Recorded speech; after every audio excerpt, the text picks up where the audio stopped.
Natural oxygen और एक oxygen cylinder में फर्क क्या होता है? इलॉन मस्क एक डर की वजह से वो हर 6 महीने में अपना फोन चेंज क्यों करते हैं? और क्या आप दुनिया के सबसे गोल्ड चीज के बारे में जानते हो जिसकी कीमत इतनी है कि आपकी लाइफ सेट हो सकती है? और गोल्ड में 24 कैरेट, 22 कैरेट, इन सब में फर्क क्या होता है? ऐसे ही फैक्ट्स को जानने के लिए बने रहना वीडियो के अंत तक। अभी मैं आपको एक फ्लावर की इमेज दिखाऊंगा जिससे देख के आपको अपनी आंखों पे यकीन नहीं होगा। इन फ्लावर्स का नाम है एंगुलोवा यूनिफ्लोरा और ये नेचुरली ही इस तरीके से उगते हैं जैसे कि कोई बच्चा किसी स्वेडल में सो रहा हो। और ये एक एक्चुअल फ्लावर है, ना कि कोई फोटोशॉप। अगर आपको यकीन नहीं होता तो आप खुद भी सर्च करके देख सकते हो। अभी जो आपकी स्क्रीन पे दिख रहा है ये कोई आम स्पीयर नहीं है। इस स्पीयर को बनाने के लिए साइंटिस्ट ने 1 मिलियन से भी ज्यादा रुपीस का सिलिकॉन 28 यूज किया है, पर इसकी कीमत 10 मिलियन से भी ज्यादा की है। और इसका रीजन सिलिकॉन या कोई दूसरा मेटल नहीं है, बल्कि इसका रीजन है इसका शेप। ये दुनिया का सबसे ज्यादा राउंड ऑब्जेक्ट है। इससे ज्यादा राउंड ऑब्जेक्ट आज तक नहीं बना है और इसीलिए इसकी कीमत 10 मिलियन से भी ज्यादा की है।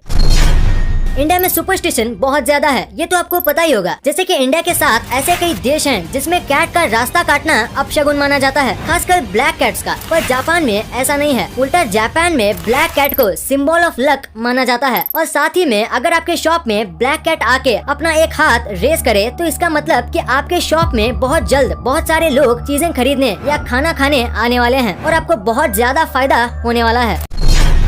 इलॉन मस्क की एक बहुत ही वियर्ड सी आदत है। दरअसल वो हर 6 महीने में अपना फोन चेंज करते हैं। भले ही वो सेम टू सेम फोन लेते हैं, पर फिर भी वो हर 6 महीने में अपना फोन चेंज करते हैं। और कई लोगों को लगता है ये ऐसा इसलिए करते हैं क्योंकि इन्हें डेटा सिक्योरिटी का बहुत बड़ा डर है, पर इन्होंने इस चीज के बारे में पब्लिकली कभी भी बात नहीं की। आपको ये तो पता ही होगा कि हमारे पेट में एसिड होता है जिससे हमारा खाना डिजोल्व होता है। तो रही बात इसकी कि हमारा स्टमक एसिड आखिर कितना स्ट्रॉन्ग होता है, तो आपको HCl तो पता ही होगा जो कि एक स्ट्रॉन्ग एसिड है, पर हमारे पेट का एसिड उससे भी स्ट्रॉन्ग है। अंदाजे के लिए हमारा स्टमक एसिड स्टेनलेस स्टील भी पिघला सकता है, पर हमारे पेट की त्वचा उसे झेलने की ताकत रखती है। इंडिया में जितने स्ट्रीट डॉग्स हैं उतने स्ट्रीट डॉग शायद ही किसी और देश में होंगे। और सेकंड नंबर पे आता है ब्राजील। ब्राजील में स्ट्रीट डॉग्स को किसी का घर नहीं मिल रहा था, तो उसने वहाँ पे डॉग्स का विलेज बना दिया। यहाँ कई सारे घर हैं जहाँ डॉग्स रहते हैं और यहाँ खाना गवर्नमेंट देती है और कई लोग डोनेट भी करते हैं। और सबसे कमाल की बात यह है कि यहाँ टूरिस्ट भी आते हैं जिससे डॉग्स के खाने पीने के खर्चे निकल जाते हैं। क्या इंडिया में भी ऐसे डॉग विलेज बनना चाहिए? आपको क्या लगता है? ये एक साइकोलॉजिकल फैक्ट है कि जब भी कोई औरत, भले ही वो कितनी भी खूबसूरत हो, पर फिर भी अगर वो किसी मैगजीन को देखेगी तो वो 3 मिनट के लिए डिप्रेशन में चली जाएगी और ये सोचने लगेगी काश मैं ऐसे दिखती या काश मेरे पास ऐसा ड्रेस होता। और भले ही वो मैगजीन में दिख रही लड़की से ज्यादा सुंदर हो या उसके पास उससे भी ज्यादा अच्छे कपड़े हो, फिर भी वो ऐसा ही फील करेगी।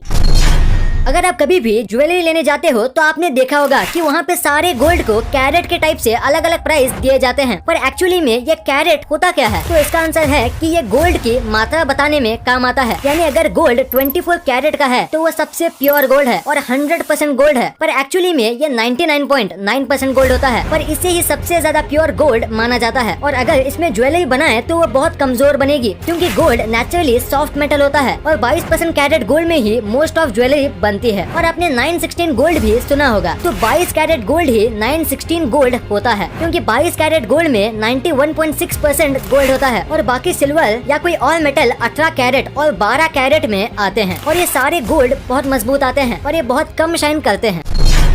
और सिलेंडर वाले ऑक्सीजन और नेचुरल ऑक्सीजन में क्या फर्क है? तो जैसे कि आपको पता होगा, नेचुरली ऑक्सीजन बस 21% ही होता है और 78% नाइट्रोजन होता है, और जो सिलेंडर में ऑक्सीजन होता है वो 98% ऑक्सीजन ही होता है, जो कि बहुत ज्यादा कंप्रेस करके निकाला जाता है। और इमरजेंसी के दौरान हम एटमॉस्फेयर में 21% जो ऑक्सीजन मौजूद होता है उसे यूज नहीं कर सकते, और ऐसे में हम सिर्फ सिलेंडर वाला ऑक्सीजन ही यूज करते हैं। और सिलेंडर वाले ऑक्सीजन को बनाने में बहुत टाइम लगता है, एक्सट्रैक्ट और कंप्रेस करने में, और यही रीजन है कि ऑक्सीजन सिलेंडर की कमी हो रही है और ऑक्सीजन अवेलेबल नहीं है। वीडियो अच्छी लगी तो इस वीडियो को लाइक कर देना और सब्सक्राइब करके उस बगल वाले बेल आइकन को भी ऑन कर लेना।